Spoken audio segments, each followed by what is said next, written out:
માણસ માણસને પ્રેમ કરે, પણ પશુ જ્યારે માણસને પ્રેમ કરે ત્યારે કેવો પ્રેમ કરે, એ અદ્ભુત ઘટના છે.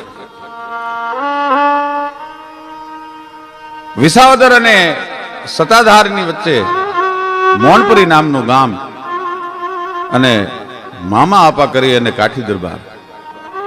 પણ કાળ યવન હામા કહું આફળ દાન અચકાય, અને ભેદું કવિ મેકરણ ભળે ઈ કાઠી ભળ કહેવાય. કાળ યવન સામા કહું આફળ તા નો અચકાય. મહાકાળના જડમાં જાલીને ઉભા રાખી દઈ શકે, અને એક જો કદાચ હાથીના કુંભાથલની મેલ પર કોણી મારી હોય તો હાથીના કુંભાથલને તોડી નાખે, અને લોઢાની હાંકલને તણખનાની જેમ તોડી નાખે. તું જેમ લંગરા બંધ ત્રોડ મધ જરા કંદ નાખે બરોડ. એવા કાઠી કુળમાં આપો મામો મોણપરીના અડધ ભાગદારમાં એકલા, અને 2-5 ભાયા તો બીજા. પણ આપાની સંતાનમાં એક હોમબાઈ દીકરી છે, બીજું કઈ છે નહીં. એટલે ભાયાતોની નજર આપો એકલા અડધું ગામ ભોગવે એના પર નજર છે. પણ આપાને આમ તો પહોંચી શકાય એવું છે નહીં. કરવું શું? જો આપાનો કોઈ રીતે કાંટો કાઢી નાખવામાં આવે તો અડધું ગામ જે છે એ ભાયાતોને ભોગવવા મળી જાય. કારણ કે દીકરી હોમબાઈ એક જ છે, દીકરો નથી. એટલે ભાયાતોને બધું જમીન મળે. એમાં એક દી વાડીએ નદીને કાંઠે આંબાજરીને કાંઠે ઢોલિયા ઢાળી અને આપો હોકો પીવા માટે બેઠા છે. ગામના આજુબાજુના ખેડૂ આવીને બેઠા છે, અને સામેથી હાવજ હુકતો આવે છે. પણ બેલાડ છે, જોડું છે હાવજનું, સિંહ ને સિંહણ છે. બેટલી મસ્તીમાં હાલે આવે. મેઘાણીભાઈ લખે છે, વનરા વનરો રાજા ગરજે, ગીર કાંઠાનો કેહેરી ગરજે, હૈરાવત કરનો ગોળી હરી ગરજે, કડપા તળિયો જોધો ગરજે, મોફાડી માટેલો ગરજે. ક્યાં ક્યાં ગરજે? ડુંગરના ગાળામાં ગરજે, કણબીના ખેતરમાં ગરજે, ગિરિયો ને ગોહરમાં ગરજે, ઉગમણો હાથમણો ગરજે, ઓરો ને આઘેરો ગરજે. અને જ્યાં એની ત્રાડ પડે ત્યાં હાથીના ઝુંડ છે એ ધ્રુજવા મંડી જાય. હરિયલ ઘરેનો હોય અને ફળિયામાં કુંજરણા ફરે, એને વહીની વાટું નોય પછી કેહર બચાને કાગડા. બાકી હરિયલ ઘરે ન હોય અને ફળિયામાં ઉતરે નંગનામત ચિત મહાવત જે ગજ શીશ ચડો જ ચડો, બદલા જ ને બુટ્ટ બિલોરી તણો, જેને જન્મ થતા જ જડો જ જડો, મરડા જ નહીં મૃતિકા ઘટકો, કુંભકાર જ ઘાટ ગીડો જ ગીડો. દિલ શોધી જવો દલપત કહે, જન જાતિ સ્વભાવ પીડો જ પીડો. ઉતરે નંગનામત ચિત મહાવત જે ગજ શીશ ચડ્યો જ ચડ્યો. ઘોરમાં છે સિંહણ, ઋતુમાં સિંહણ છે, અને બે યુગલ છે. એ મસ્તી કરતા કરતા વૈયા આવે છે. એકબીજાને ઘડીક ચાટે, ઘડીક બટકા ભરે, ઘડીક ઉકે, ઘડીક ત્રાડું દે. આપો બેઠા બેઠા નજરે દ્રશ્ય જોયે છે, અને 5 ફૂટ ઊંડી ઈ નદીની ભેખડની નીચે હાવજ અને સિંહણનું ઈ જોડનું છે, એ નીચે ઉતર્યું આંબાજરી નદીની મેલ પર. પણ આપાને એમ થયું કે આજ આ જનાવર જે છે ઈ નક્કી કોક મોટું મારણ કરશે. એટલે આજુબાજુના ખેડૂતોને બોલાવીને કહી દીધું, ભાઈ ધ્યાન રાખજો આજની રાત, કારણ કે જનાવર બહુ મસ્તીમાં છે, બહુ મોજમાં છે. સિંહ અને સિંહણ બે નદીમાં ઉતર્યા, અને ઊંડા ગુનામાં પાણી પીવા માટે સિંહણ ઉતરી, તરસી થયેલી સિંહણ. અને એમાં એક જૂડ રે, એ જૂડે સિંહણને પગેથી પકડી ભાઈ. હજી હાવજ એનો સામનો કરે ન કરે, કરે ન કરે ઈ પહેલા તો સિંહણને તાણી, અને જૂડ મગર છે ઈ સિંહણના ખોળિયાને લઈ, સિંહણે ઘણો જૂડમાંથી છૂટવાનો, પગને છોડાવવાનો પ્રયત્ન કર્યો, પણ પાણીમાં એનું બળ હાલ્યું નહીં. સિંહ બધું જોતો રહ્યો. નજરની સામે પોતાની પ્રીતમાને લઈ જતા મગરને, જૂડને નજરો નજર જોયું, પણ પાણીમાં એની કારી ફાવી નહીં. અને ઘડીક વારમાં સિંહણના દેહ સાથે જૂડ છે એ અલોપ થઈ ગયું ઊંડા ગુનામાં. પણ અહીંયા હાવજ મીંડો જુરવા પોતાની પ્રીતમાં. ઘડીક પહેલા જે ઉગતા હતા, જે રમતા હતા, જે મસ્તી કરતા હતા, એની જગ્યાએ આજ પોતાનું વાલું પાત્ર છે, પોતાનું પ્રિય પાત્ર છે, એ સિંહણને જૂડ નજરની સામે લઈ ગયું. પણ હાવજ મીંડો જુરવા. મણોકવા વૈશાખ શુક્લ 14 વિશાલ રવિગસ્ત હોત ગત સંધિકાલ પ્રહલાદ કીન કરુણા પુકાર થર હરિય થર ગુરદર પરિદરા લહલહત દીપ ડાઢાલકાર ચખલાલ લાલ મંડલ બિલાલ ગસુરાન કાલ પ્રગટોંગટાલ વૈશાખ શુક્લ 14 વિશાલ રવિગસ્ત હોત ગત સંધિકાલ. થાંભલો ફાડી અને જેમ નરસિંહ ભગવાન પ્રગટ્યો હોય, કડડ બ્રહ્માંડ ગય કે સહી કડગદ ગડડ ગડડ જલ દધિ ગોછલમ ધડ ધર ધર ધમક ધડડ ભય બૌદર ખડડ બેરુ શિવ ધ્યાન ખુલમ તડ તર સુર ધુંધ ધડક ગસુર આતન ગડડ ગાશ ગટ ગડડ ગણ ભટથટ ગસુરાન પ્રગટ ઘટ ભંજન વિકટ રૂપ નરસિંહ બણે જીવ. આવો નરસિંહ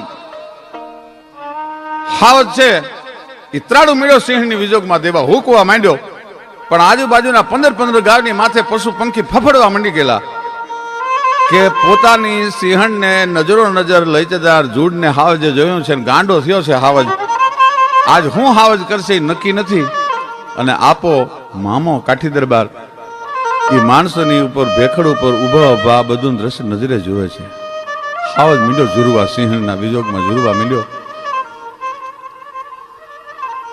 એક દી એક રાત પણ ત્યાંથી હટતો નથી. ગોઠણ ગોઠણ હામાં પાણીમાં ઉભો ઉભો આંખમાંથી આહુડા પાડે અને હુકતો જાય, ત્રાડું દેતો જાય. સિંહણના વિજોગમાં આજ સિંહ ઝૂરે છે. અને આ બધું દ્રશ્ય રાત દી ઉજાગરો કરી અને આપો મામો અને માણસો ઉભા ઉભા જોવે છે. હાવજ કરશે શું હવે? એમાં 3 દિવસ ભૂખ્યો ને તરસ્યો હાવજ છે પાણીમાં એમ નામ ઉભો રહ્યો, જૂડની રાહ જોઈને. મારી નજરની સામે મારી પ્રીતમાને લઈ જાય. અને ભાઈ ત્રીજે દિવસે એ મગર છે એ હાવજને ગોઠણડું પાણીમાં ઉભેલો જોયો અને મગર ઉપર આવ્યું. પણ જેવું મગર ઉપર આવ્યું એટલે હાવજે પંજાનો ઘા કરી અને જૂડ મગર છે એ હાવજના પંજાને પકડવા જાય એ પેલા એક છપાટે મગરને પછાડી મોઢેથી દાંતમાં ભરાવી અને નદીની ભેખડની પાસે 10 ફૂટ એમ કહેવાય છે ગુલાળીને ઘા કરી નાખ્યો અને પોતાના પંજાથી મગરને ચીરી નાખ્યું. પણ ગુનામાંથી મોટા મગરને બહાર કાઢવામાં હાવજને જે બળ થયેલું, જે પોતે જોર કરેલું, એમાં એની આંખોના 2 રતન બારા નીકળી ગયા. ને આપો સાબાસ હાદુળા, સાબાસ વનરાજ, સાબાસ કેસરી. બાપ વનરાજ તો આને કહેવાય. વાહ વનરાજ, વાહ વનરાજ, સાબાસ વનરાજ. આપો ભલકારા દે છે. અને હાવજને પોતાની સિંહણને મારવાનું વેર લઈ લીધાનો હરખ, એમાં આંખોના રતન બાર નીકળી ગયા. એ હાવજને ખબર નથી રહી, પણ પછી આંખોના રતન બાર નીકળી ગયા, મગરને મારી નાખ્યું છે. અને ધીરે ધીરે વેદના થવા માંડીને હાવજ બેહી ગયો. આપા ભલાઈ જોયું, સાબાસ પ્રેમ, આનું નામ પ્રેમ કહેવાય. આપો નદીની ભેખડ ઉતરવા માંડ્યા. ગામના માણસો રોકે છે કે આપા કાળની હામાં ડગલા ન ભરાય, કે કાળની હામાં ડગલા ભરે. આ તો વનરાજ છે ભલા માણસ. જોયું નહીં? દુનિયાનો કોઈ પુરુષ એની પત્નીની સામે વેર લેવા માટે આટલું જોર ન કરે. એ હાવજે વનરાજે જોર કરીને પોતાના આંખોના રતન કાઢી નાખ્યા. બાપ આપણે એનો ઉપચાર કરવો જોઈએ. ડગલા માંડ્યા આપાએ ધીરા ધીરા ધીરા ધીરા ધીરા ધીરા અને ભલકારા દેતા આવે. સાબાસ હાદુલા, સાબાસ વનરાજ, ખમા બાપ. વીર તો આવાજ હોય ને, સુરવીર તો આવાજ હોય ને. આનું નામ વનનો રાજા કહેવાય. એમ કરતા કરતા હાવજની હામાં ડગલા માણતો જાય અને આંખમાંથી વેદના જે છે, હાવજને વેદનામાં પીડાય છે સિંહ. એ સિંહ પીડ્યો છે અને આપાનો અવાજ સાંભળીને જાણે કોક એને હરમત દેતું હોય, કોક એને મીઠપથી પુકારતું હોય એવું હાવજને સમજાવવામાં નાનું. હાવજની પાસે ગયા. પહેલા તો અજાણો હાથ અડ્યો હાવજની કેહવાળીમાં. પૂહરી લટાળો હાવજ એની કેહવાળીમાં આપાએ હાથ ફેર્યો. વનરાજ બાપ, તે તો જબરજસ્ત પરાક્રમ કર્યું. હાદુળા, આંખના રતન બાર નીકળી ગયા છે. તું વનનો રાજા કહેવા અને હું કાઠીનો દીકરો, તારી દવા ન કરું. જોજો ઘડીક અહીંયા જ બેસજો, હમણાં હું ઔષધિ લઈ આવું છું. અને વાત તો બહુ મોટી છે. આપા ઔષધના જાણકાર હતા એટલે ઝાડવાના પાંદડા તોડી લાવી અને લીહી છીપરની માથે વાટી અને એની લુગદી બનાવીને પાછા હાવજની પાસે આવીને મીડા ભલકારા દેવા અને હાવજની કહેવાળીમાં આખા શરીરે મિલ્યા હાથ ફેરવવા. હાવજને એમ લાગ્યું કે આજ કોક પોતાનું આવ્યું છે, કોક મારી ભાળ લેવા આવ્યું છે, કોઈ મારી ખબર પૂછે છે. હાવજને નિરાત મળી થવા. જોજો હો હાદુલા, થોડુંક વહમું લાગશે પણ ઘડીક બાપ જોરાવરને વહમાં ન લાગે, ઘડીક અછરા થતા નહીં હો. એમ કહીને હાવજના બે રતન આંખોના ગોખલામાં ગોઠવી દીધા અપાએ અને વનસ્પતિના ઔષધની જે લુગદી બનાવી હતી બે આંખોની માથે બાંધીને પોતાની પાઘડીનો લીરો ફાડી અને હાવજની આંખોની માથે પાટો બાંધી દીધો. હાવજને સમજાણું કે મારી કોક દવા કરવા આવ્યું છે, મારી કોક ચાકરી કરવા આવ્યું છે, મારી કોક ભાળ લે છે, મારી કોક સંભાળ લે છે. સ્પર્શની પણ એક ભાષા હોય છે. હાવજને આપાનો સ્પર્શ વાલો મીંડો લાગે. બે દી અને આપાએ કીધું વનરાજ બાપ તમને પૂજે નહીં ત્યાં સુધી કાંઈ મારે થોડું ઘોગડામાં નદીના કાંઠે પીડ્યું રહેવાય. હવે હાલો આપણા મહેમાન બનો, આપણી ડેલીએ હાલો. અને સાહેબ સૌરાષ્ટ્રની વાર્તાઓમાં અદ્ભુત વાર્તા છે. સાવજનો સ્નેહ કોને કહેવાય, પ્રેમ કોને કહેવાય. ઈ જાણે વનરાજ આપાની ભાષાને સમજી ગયો એમ આપાની પાછળ પાછળ મીંડો હાલવા ડેલી આવ્યો એટલે હોમભાઈ દીકરી કીધું કે બાપુ આ શું, આ તો હાવજ છે. હા મારા બાપ હોમભાઈ, નરસંગ આપણો મહેમાન છે આજ, એના માટે ધડકડી ઢાળી દો અને મારો ઢોલિયો એની પડખે ઢળાવો. સાહેબ હાવજની પડખે આપાએ ઢોલિયો ઢાળ્યો. ધડકલી હોમભાઈએ પાથરી આઈ કાઠીની દીકરી હતી. નિજ પોત સોતે બાલ બાલ ને મેરે ગુનાથ કે ગાજે ને ગાવતી थी कही ज्ञान गीता समझ आवती थी भाई मौत का साव भुलावती थी ई घर अंबिका थी राने रन कालका थी सोई हिंद की राजपूतानिया थी. एक क्षत्रियाणी. हावज ने खबर पड़ी कि धड़कली ની માથે બેહી ગયો હાવજ. એ 8 દિવસ સુધી આપાએ હાવજની ચાકરી કરી. ગામના ભરવાડું માલઢોર વાળાને કહી દીધું કે ભાઈ નરસંગ હાવજ આપણો મહેમાન છે એટલે આપણું ખાણું તો ખાય નહીં પણ રોજ ઘેટા બકરા છે એ હાવજના મારણ માટે તમે મોકલજો. આપણા મહેમાનને આપણે હાંચવો પડે, આપણો અતિથિ છે એને એવી રીતે હાંચવો પડે. પણ હાવજને આપા વગર પછી તો ઘડી કે હાલતું નથી. બીજા 8 દી ગયા માથેથી આપાએ પાટો છેડ્યો અને પોતાના જીવનદાતાને નજરની સામે હાવજે સિંહે પહેલી વાર જોયો ને મીંડ્યો પગમાં અળોટવા. આપાનો આભાર માનતો એમ સિંહ છે એ આપાના પગના તળિયા મીંડ્યો છાંટવા.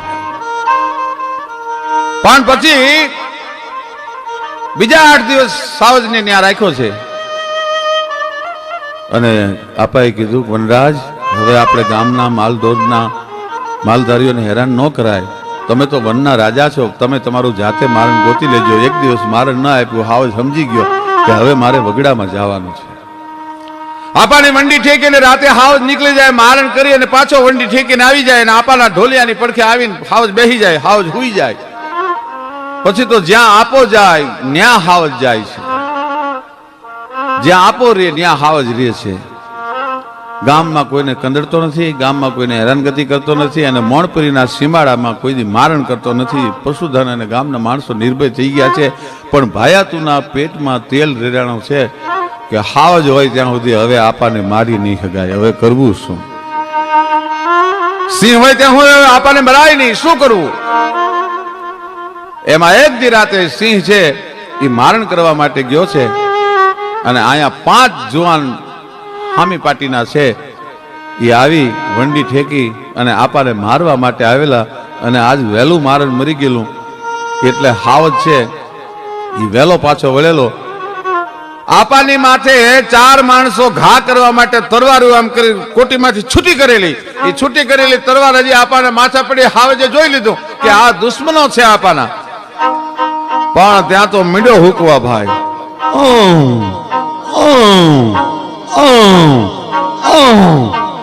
મીંડો હુકવા હાવજ. હાવજ હુકવા માંડી અને 2 જુવાનોને ન્યા ચૂંથી નાખ્યા અને બીજા 2-3 જુવાનો હતા એ વંડી ઠીકીને વી ગયા. પણ હાવજ એટલી બધી આપાના માણસ મારવા આવેલા માણસોની ઉપર એટલી બધી અને દાદ ચડેલી, એટલો બધો રઘવાયો થયેલો કે હાવજનો ક્રોધ શાંત નથી થતો, હુકે છે. ત્રાળ દે છે, દુશ્મનના શબને નથી લેવા દેતો. કોણ હાવજ પાસે શબ લેવા માટે જાય? આપાના આંગણામાં બે લાશો પડી છે, પણ હાવજ ત્યાંથી હટતો નથી લાશ પાસેથી. આપાને ખબર પડી ગઈ કે સિંહ લાશો નહીં લેવા દે દુશ્મનને, એટલે ઘોડિયા ચડીને આપા વાડી બાજુ હાલવા માંડ્યા. હાવજ એની વાહો વાહ ગયો, અને ત્યારે સામેના દુશ્મનો છે એ પોતાના ભાયાતોની લાશોને લઈ શક્યા. ટૂંકમાં વાત કરું કે આપાની હારે હાવજે એટલો સ્નેહ રાખ્યો, સિંહે એટલો નેડો રાખ્યો, એટલો નાતો રાખ્યો કે એક દિવસ આપાની પછી તો વૃદ્ધ અવસ્થા થઈ ગઈ. એ જીજુની થઈ દેયુને તૃષ્ણાબાઈ ને જો બન ગાવ્યા રે. વૃદ્ધ શરીર થઈ ગયું આપાનું. દ્રગ દ્રગ નહીં તેજ દેખ જબ ડગ મગ ભગ ભગ મગ મગ અલગ પરમ જગ જગ મુખ બચન જગ ભગ ભગ અંગન જમ અનુચર લગભગ જગરમ. તલ તલ કી ખબર લે તારી ભૂતલ ચલ સલ પંથ જન્મ સુધરાય झटपट मन चैत कपट तज खटपट काल नफट सिर झपट करे. द्रग द्रग नहीं तेज देख जब डग मग अंगन पग पग मग मग अलग परम जग जग मुख दंत बचन जब भग भग. આપાને જમના તેડા આવવાની રાહ આપો મળ્યા છે. હાવજ હોશિયાળો થઈ ગયો.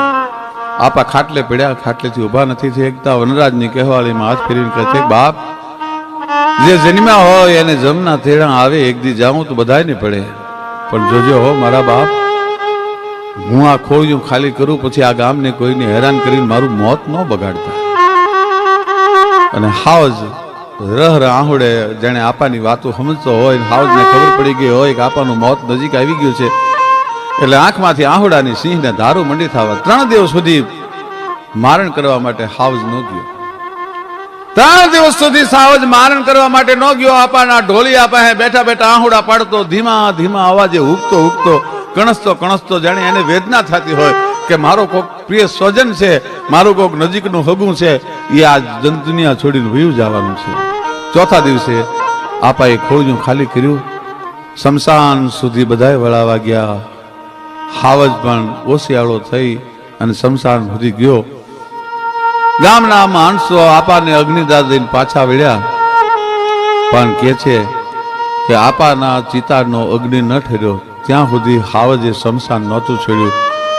અને છેલ્લી વાર આપાની ચેની માથે હૂકી અને હાવજ જંગલમાં જાતો રહ્યો. પછી આજથી સુધી કોઈ મૌણપરીમાં હાવજ દેખાણો નથી. આપાની યારે ભાઈબંધી સાવજે આવી રાખી. આનું નામ સ્નેહ કહેવાય. આ હાવજનો સ્નેહ, આ અમર વાર્તા મેઘાણીભાઈની. ત્યારે આપણે કહેવું પડે કે ગીર કાંદરા પાડ ગજબ તો ગાંડો તું થઈ ગાતો,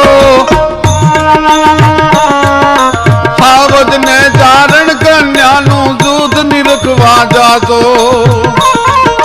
14 વર્ષની ચારણ કન્યા જગદંબાસી જાણી, હવે અમર લોક થી આવ્યો મારા શાયર મેં ઘાણી, અમારા શાયર મેં ઘાણી.